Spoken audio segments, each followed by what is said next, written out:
mate. Hello, I'm Tara Brabazon. I'm the Dean of Graduate Research at Flinders University, and welcome to vlog 195. 195. How to forge your own path. This is the Christmas vlog. This is the Christmas vlog. These are always fun gigs, and we started this tradition, I think, for our first Christmas that we all shared, where I bring a person of wonderment and fabulousness to you to remind us all that great stuff does happen in international higher education, and great scholarship can transform us, can transform the world. And look, we need these sort of reminders every now and again because, let's be honest, most of our days are pretty mediocre, banal, bad stuff happens, and we wonder exactly why we're enrolled in a PhD program. I really get that. But every now and again, something or someone comes along and reminds us of the light and the energy and the change that can be part of truly transformative knowledge. Don't do this to me. Don't do this to me. I'll either cry or laugh our way through it, by the way. Yeah, right. So, Dr Tristan Kennedy is lecturer in Indigenous Studies, also with a great leadership role in higher education and higher degrees at his particular department, which is in Macquarie University, Department of Indigenous Studies. And hi to everyone there. You are wonderful, wonderful colleagues. It is a wonderful, wonderful department in this country, and we are so lucky to have you, and you're very lucky to have him. We had also the pleasure of our Tris working at Flinders University, and he recently completed a PhD with us. And we are incredibly fortunate that he chose us and that we graduated him earlier this year. This man is remarkable. Thanks. Remarkable. And hang on to yourself, because if you want something fabulous for Christmas, I've brought you Tristan. So look, he's a wonderful, wonderful human being and a friend of mine, a great friend of mine. And Indeed. we worked out, we've now known each other just over 1 year. We think it might be a year and a month. Yeah, about that, yeah. And it feels a lot longer than that. A lot's going on. A lot's gone on, and that's sort of what we're going to talk about, because it is about forging your own path. And I've used the word forging in a particular important way involving question one. Tris, look, congratulations, amazing PhD, took the greatest examiners in the world, gave it an A and a B, some of the greatest music scholars in the world, so just incredible, remarkable thesis. So let's do the usual handball question. Tell us about the thesis. The thesis entitled Writing on the Wall, Hypermasculinity in the Online Metal Scene. So it kind of came out of an interest in heavy metal music myself, something I share with my brother who's played in a lot of heavy metal bands. My late father was a big fan of heavy metal, actually quite surprising when I went and saw his collection of Megadeth and Pantera and Sepultura and all these sort of bands when I thought he was into Carly Simon, you know. Can I just say, what a great genetic ancestry you have. Megadeth, fantastic. Yeah. So I kind of grew up around this sort of music, and I noticed that there was a different kind of masculinity going on in these places. I actually started doing research at venues, at shows, those sorts of things, and I kind of thought this would be really interesting. What a great opportunity to travel around the country going to metal shows for your thesis, right? What an ethnography. What an ethnography, yeah. I very quickly learned that no one really wanted to talk to me while we were backstage at Theberton Theatre or, you know, in hotel rooms after the show. They didn't really want to talk about hegemonic masculinity. But they all said, let's catch up. Look, I'm stunned. I'm stunned. I know, who'd have thought, right? Who'd have thought, mate? Yeah. But they all wanted to catch up online. And so they kind of gave me all of these links to online forums, to Facebook pages, YouTube, Bandcamp, SoundCloud, all these sorts of spaces.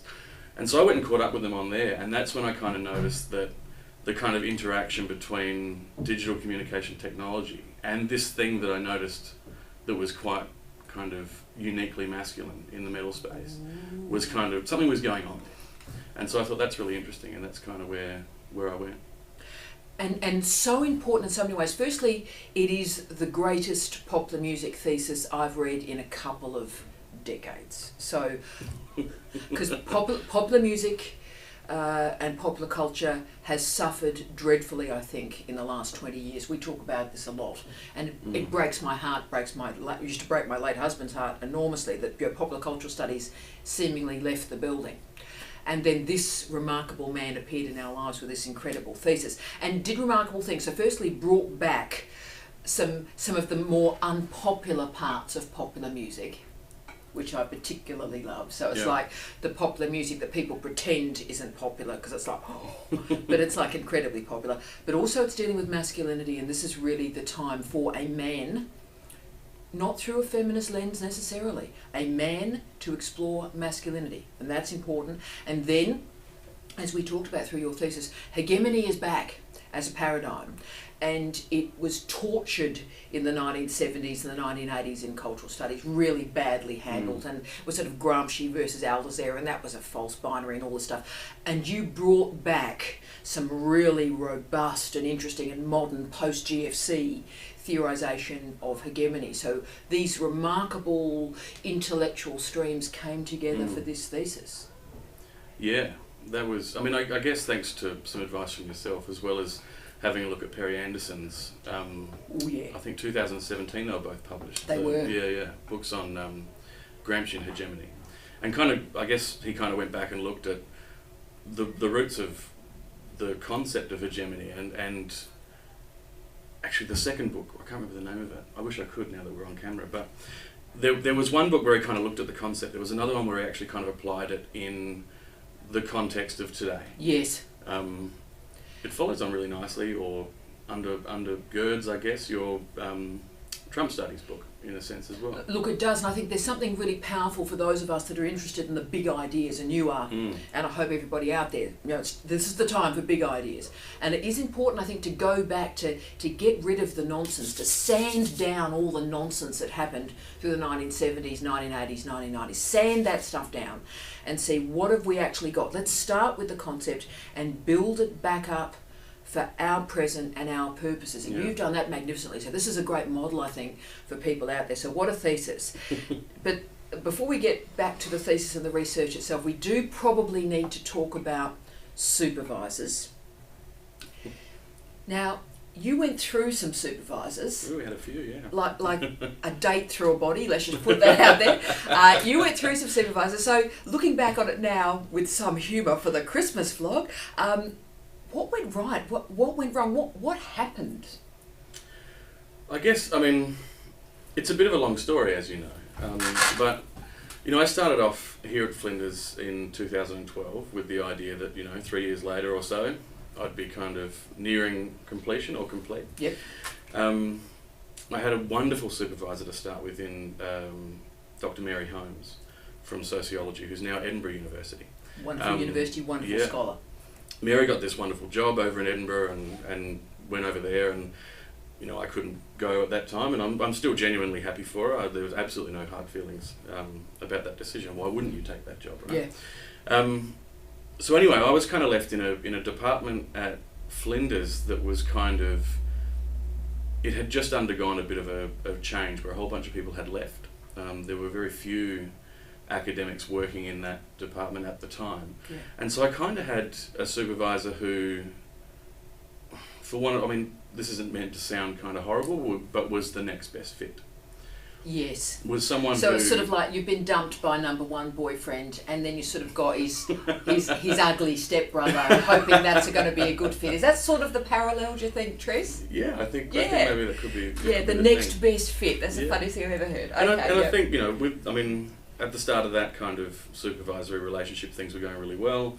I guess with any supervisor change, you're going to come up against different theoretical, methodological kind of bents or approaches, I guess. And so my first and my second supervisor had quite different methodological approaches to research. And so I got sort of stuck for a couple of years thinking about methodology and how my initial kind of plan or approach now was going to be changed. And I got really interested in Howard Becker, actually. Yeah.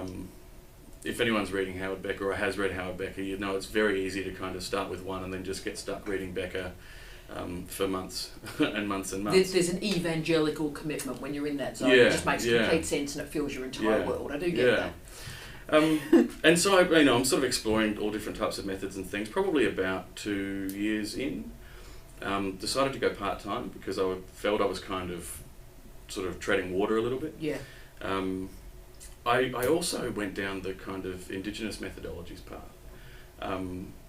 That was based on my own personal background as a Noongar Australian. Yes. My family are Davises from Western Australia, from Perth. And as a Western Australian, can I say it's beyond respect, sir? Yeah. Beyond respect. And that was really interesting. I really I was attracted to not only the fact that it was Indigenous methodology, but that I think Indigenous methodology can offer us a whole lot in the way of academic rigour. Huge. Much the same as feminist methodologies. Yeah. You start asking critical questions about, who's there, who's not, whose voices get privileged, whose voices don't. And so I kind of went down that path, and I think that's sort of when there wasn't really the supervision in the department, I guess, or in the supervisor relationship I had, to go down that path. And so I ended up sort of coasting and drifting off a bit by myself. Yes. Yeah, it was an interesting time, and I've kind of, I don't know, it's helped me in my future career, or my now career, I guess, that I've spent so much time reading Indigenous standpoint theories and those sorts of things. And then I suppose the next step was that I got a job here, full-time, level A, at Yungarendi, which was then the First Nations Centre for... Was it teaching and learning? Did they put teaching and Yeah, I learning? can't remember. I think They changed it a few times. Yeah. It's now the Office of Indigenous Strategy and Engagement. Indeed. And a wonderful office it is. Yeah, and I worked with some wonderful people there, and that, I guess, helped me kind of continue on down that path. Yes. The relationships there were collegiate, they were fun, they were fruitful. Productive. Yeah, but I still, in terms of supervision, I was on my own. Yeah. That was kind of... That pretty much led from 2015 up to catching up with you in, what was it, October, November last year, 2018? 2018. But I mean, I think that story about the coasting or the drifting, I've never heard anyone express it that evocatively. But I mean, time just goes, doesn't it? Yeah. Oh yeah. Standing out by the lake, thinking, what's happening? When am I going to finish? and also thinking, am I doing the right thing? I was pretty confident in my own ability to kind of just persevere. I sort of felt like, a lot of things in my life I've kind of helped myself a little bit, and so I thought, I've got a background in teaching. I've done the wonderful HDR supervision training with yours truly. The first time I ran it, should we actually tell that story too? Yeah, go on. The first time we ran it, no I can't because I'll get upset, but the first time we ran it, so I just arrived, off the bloody plane, and 2 months later I'm doing the first training. Can I say, all the older white guys were not terribly impressed to be doing training with a lady. But two of the people in that first group, I'd originally forgotten that Tris was in the group, but how I remembered him was my beloved late husband Steve Redhead made a political point. Remember, the most famous person probably in the country, decided he was going to do the training delivered by his missus to make a point about all of us as supervisors need to stay up to date and need to do the training. And unbelievably, and obviously, he died. Tris never met Steve again. Tris was sitting next to Steve. Gets a bit weird, doesn't it? Sitting next to Steve for that training. And that's how I suddenly twigged, because I remember this very handsome man sitting next to my husband. I went, my God, it was Tris. And of course, you on the car ride home, suddenly realised the guy that introduced himself as, hi Tris, I'm Steve. Yeah. The pennies dropped that it was Steve Redhead. And of course, Steve's work had been used throughout Tris's thesis. Yeah, it was amazing. Unreal. That's a bit, I mean, it's... Yeah. And how was I to know that, in a matter of years, you and I'd be sitting here doing these vlogs? It's just... Working together on theses. On theses and everything else, and just like a lifetime of interest and careers and stuff in front of us as much as what's behind us. So it's incredibly inspirational. But let's talk about inspiration a little bit further. Let's talk family. You've got the best partner in the known and unknown universe in our Evie. And you had, in the final year, and thankfully it was the final year of your PhD, you had a truly beautiful daughter, Audrey. Audrey Pippa. Now, I'm just going to do a bit of an Audrey moment, because my relationship with Audrey involves the two of us staring at each other for some minutes. So, hi Audrey. Gorgeous. So, right, so that's one of the reasons or characteristics of people that leave a PhD program. They have a great relationship and have a baby. So how did you manage great relationship and baby in the final year of your PhD and it went okay? What did you do?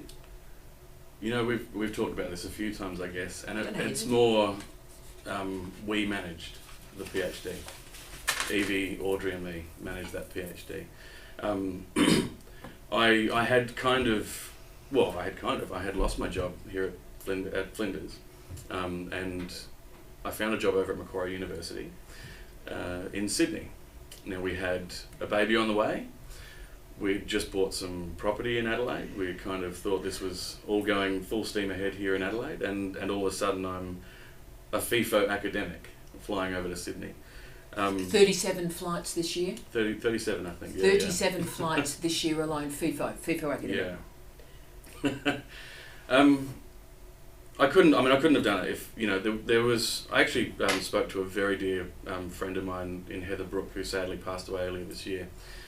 She was a senior lecturer here in women's studies.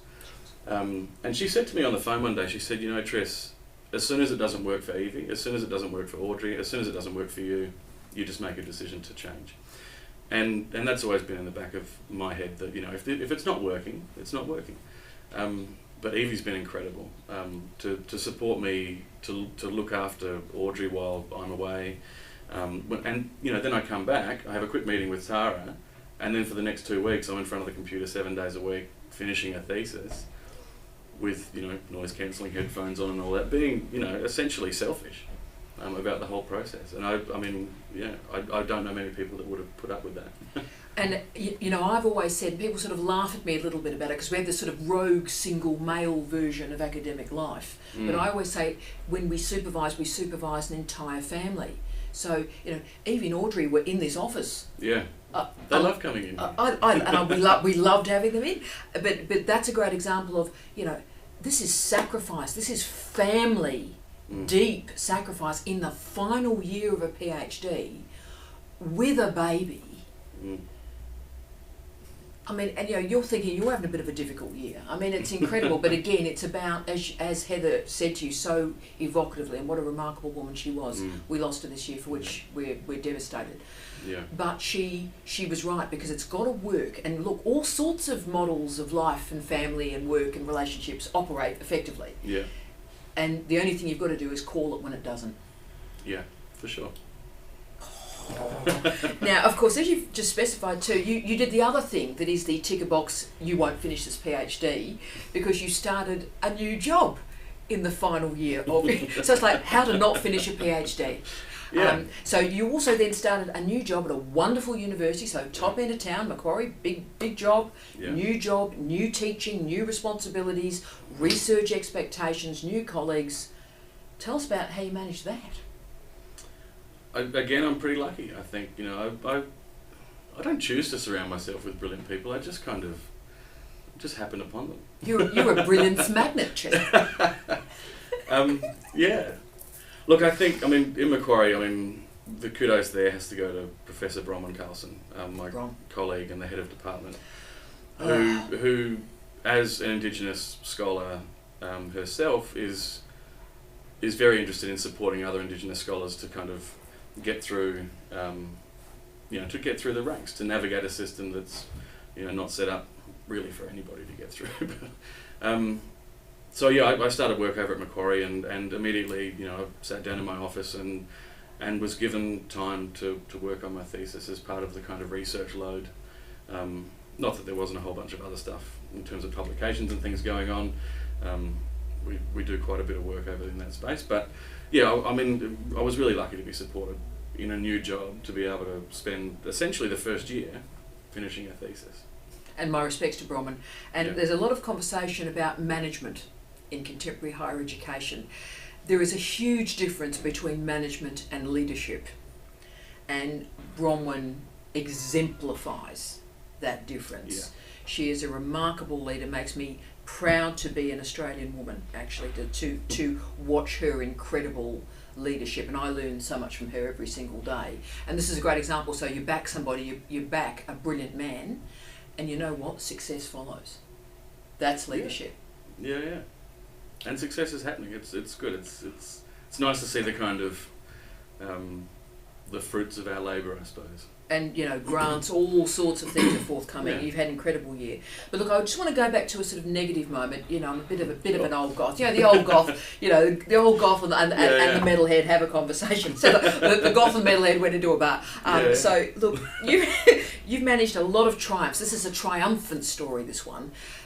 But you've also managed some disappointments, and I must not get upset. Every time I've practiced this question, I get upset, so I must not get upset. But I think one of the greatest disappointments you've ever experienced, and I've taken this very deeply myself, is one of those former supervisors said to you that thesis, look, it probably is not a PhD, and it's maybe not even a master's. Now, 6 months after that person said that to you, you'd submitted a PhD, went through with an A and a B result from the 2 best popular music scholars in the world. So, Tris, this is a moment for all of us as a family. Don't you get upset? If you get upset, I'm gone, mate. Good. You're good. How did you manage? I can look at you now. How did you manage that moment where someone did that? Said the unsayables. I would always say, it's like, I'm just not sure you can do this. I'm just not. In fact, I don't think it's a PhD. Yeah. How do you manage that moment of horror, and get out of it? Yeah. I guess. I don't know, I guess I'm sort of a bit stubborn. I guess I sort of didn't really, it wasn't what I wanted to hear, and I think I knew within myself that if I really kind of just kept at it, I mean, everyone tells you from day one PhD, it's a test of endurance. And I kept that sort of phrase and that advice going over and over in my head. And I thought, I can just keep going, and I'm sure I can do this, even in those moments of doubt. Yeah, being told that it's maybe just submit for an exit award or something's a bit sort of soul destroying. And I guess it's not the moment that you get told that. It's all the other little moments when you're really struggling to write in the morning, or you're looking at your to-do list and it's all admin tasks and you're not going to get any time for something, or you're not sure if what you've written's right. That comes back into your head and you go, maybe it is just a master's, or maybe not. I don't know, I guess you just kind of have to ignore that and move on. Have a bit of faith in yourself. But it's extraordinary, isn't it? But the point is too, that I was thinking about at the gym actually this morning, is supervisors get it wrong a lot. And you've seen, as we've talked about as a family, all of us, supervisors have got it wrong. And when we as supervisors get it wrong, it can destroy a person's life. And how do we, I suppose it is, make people accountable for when they get it wrong. So when the unsayable is said, he won't finish, it's not a PhD, it might not be a master's, can we get some sort of exit degree out of it? This is a magnificent PhD. So this is just the extreme opposite of what is actually true. And I just don't know what we do with that gap in expectation. Yeah, I don't know. I maybe I'm going a bit off here, but I guess I remember in high school being told by a biology teacher that I'd probably never amount to much, and that I was just kind of coasting and whatever. And that kind of was brought up again when I was told about the masters. But I think that maybe the way I kind of work, sometimes I am lazy. Sometimes you just can't do a bunch of stuff. Other times that's being human. Yeah. But I guess I use that kind of thing as like, oh, I've been told no. All right, well, that challenge accepted. Let's go. Bring it on.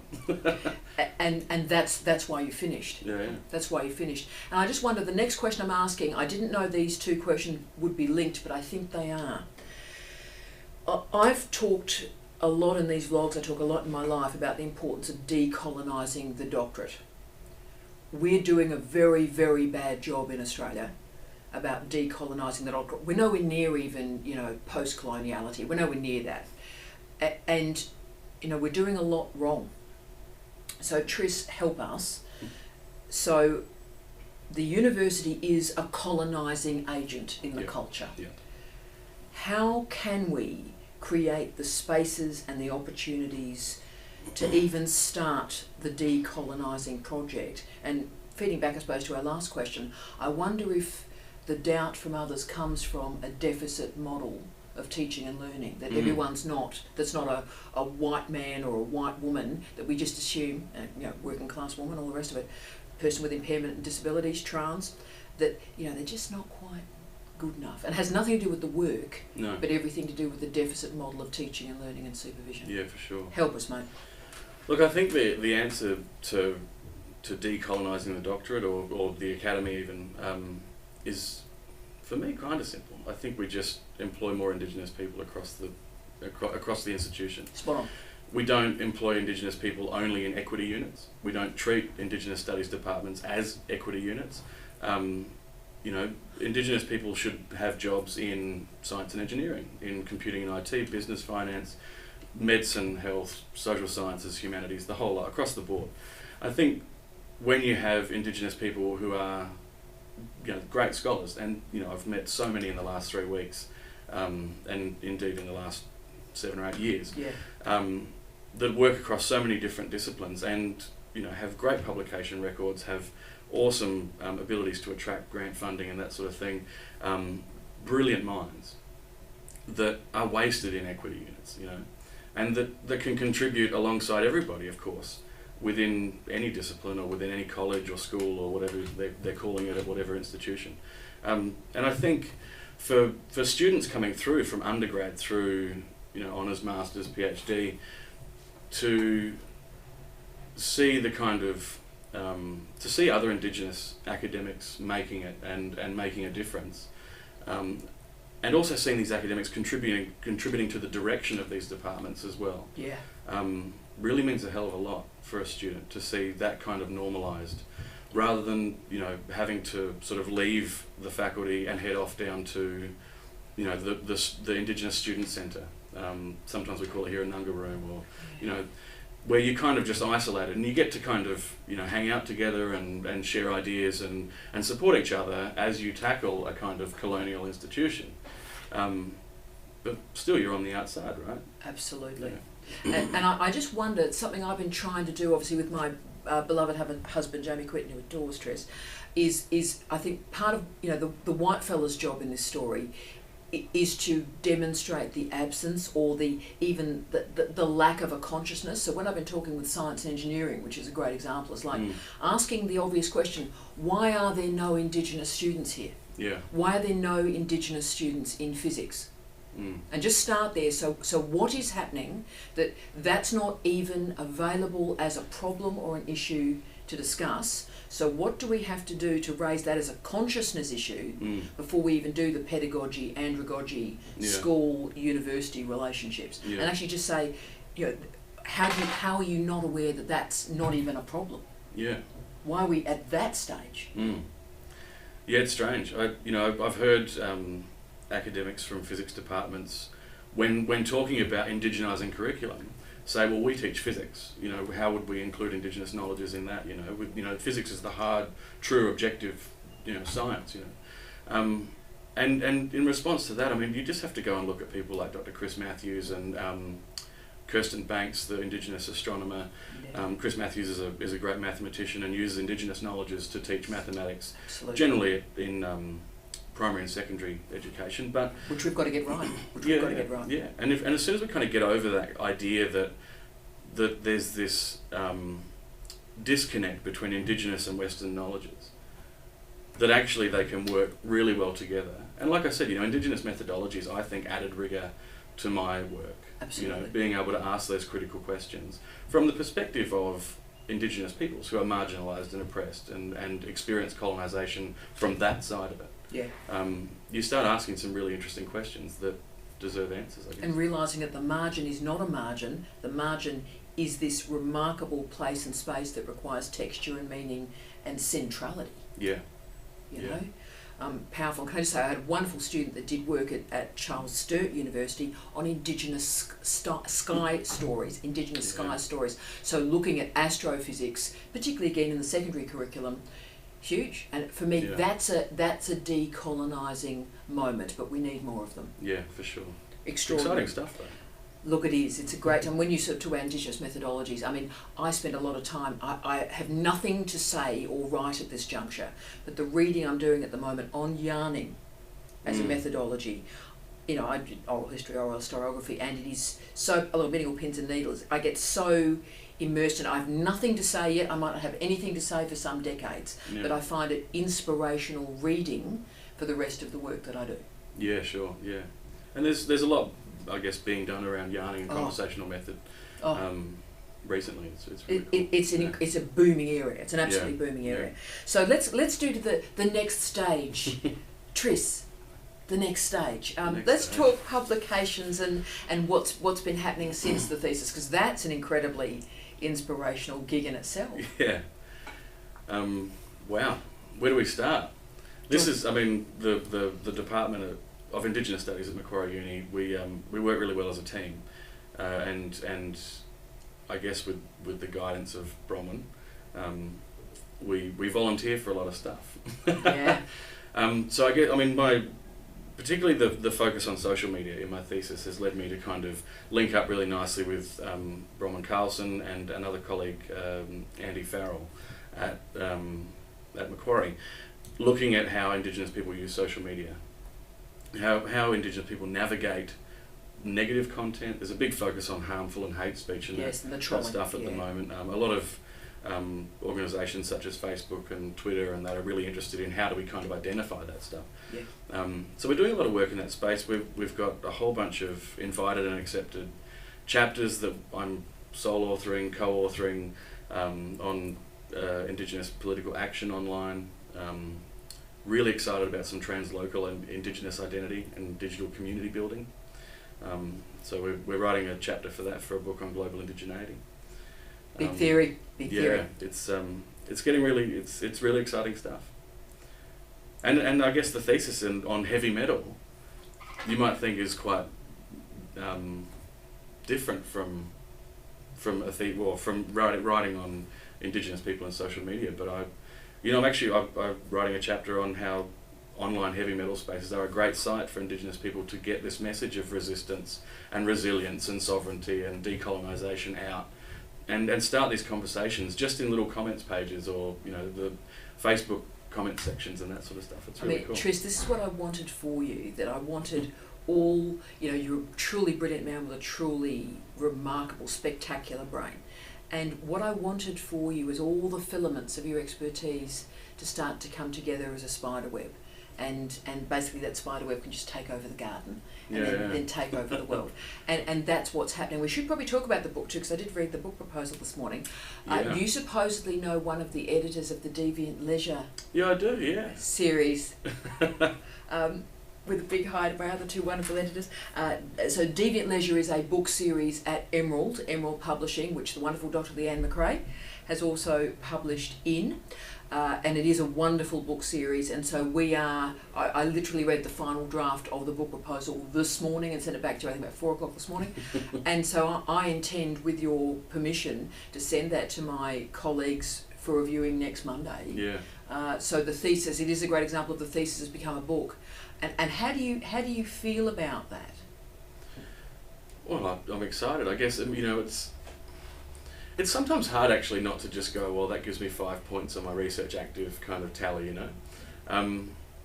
In terms of the content, in terms of the thesis itself, I'm incredibly proud of what was written and what was found, and you know how that might be a contribution to, you know, further discussions about social media and music cultures online and how metal studies. Metal studies. Which is an emerging kind of space, but there's some amazing work being done in there, and it's nice to be contributing to it. So I'm excited about it. I'm really excited. And so the thesis continues. That thesis that had its complicated journey has now got this truly wonderful explosion and ending with new audiences. Yeah. Last one. We did it. Last one.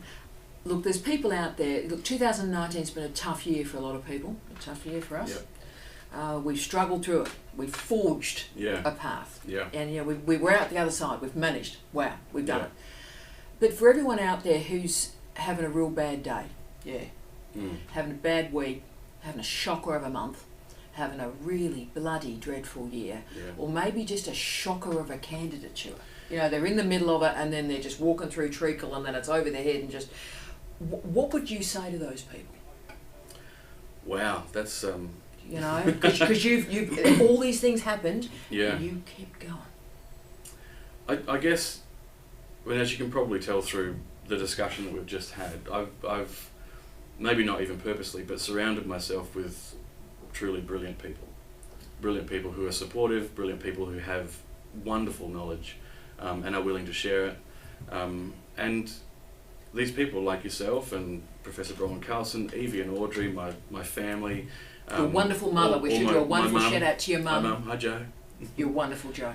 Have inspired me to kind of to keep going in all different sort of ways. You know, my daughter inspires me to keep going because I think what a wonderful thing for her to be able to grow up and see her father having completed. You know, Evie inspires me because we want to make this wonderful life together, and this is a way that we can do it. You know, my colleagues inspire me because I see the wonderful work they're doing, and I want to be part of that conversation. I've wanted to be part of that conversation since I finished my my undergrad. So and I'm kind of here now. It's good. So I guess you know, surrounding yourself with the right people. Really good point. And I don't know. Watch Tara's vlogs. Oh, you tag? but just I often if I could bottle you, I would, because there's a grit. There'd be a warning label. Look, there would be, and a good night and follow, can I say? But there's a grit and a determination, but also a softness and a kindness and a decency in you. That, you know, you often think such a wonderful man that's so compassionate and caring that the system would almost crush you. That's always my worry with Tris, because he's this complicated version of, you know, strong man with grit and determination and robust, but also decent and delicate and respectful and caring. But you know it's true. I adore you. You know that. But the idea that you've survived through all these things, have you just kept looking up? That's the only thing I'd say. Somebody's sort of a mate of yours and sort of ended up supervising you, and outside of this, is that you always, no matter what happened to you, you kept looking forward. Yeah. Even if you can't see the end, you know, just keep looking for it, I suppose. I didn't see the end till right at the end, to be honest. But yeah, if you just sort of keep enduring, a PhD or any kind of big project is a test of endurance. And I kept reminding myself of that, and you know, I'm incredibly proud that I managed to endure the time that I did, and come out with it with potentially a publication. No potential about it. Yeah, mate, we did it. You're a very precious part of my life, and you know that. Thank you. You too. And we're doing all right. So we've managed to do this. So on behalf of our families and the pair of us, we wish your families, all your friends, a fantastic holiday, a fantastic celebration. And in that celebration, there are always those moments of pause and reflection, and do take those, but enjoy the time. And I suppose what Tris has always taught me is enjoy every day. Find the joy, find the happiness, find the light in every single day. So TNT wish you love, light and peace. Happy Christmas. Thanks.